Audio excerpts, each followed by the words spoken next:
Video output within Tkinter?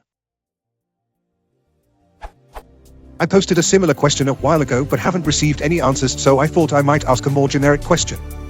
Does anyone know how to, through any means, output true video, not a rapidly changing sequence of images, in a Tkinter window with Python?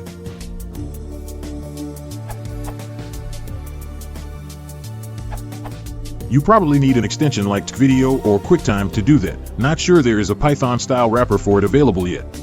This URL.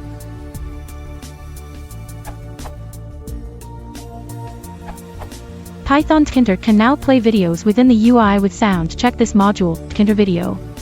This is done with the help of many modules, so it now supports seeking and forwarding/backwarding options.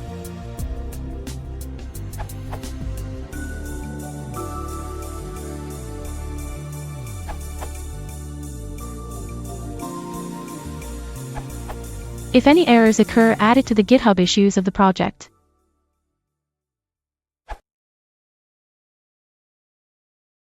If you want to support the channel, please consider liking and subscribing.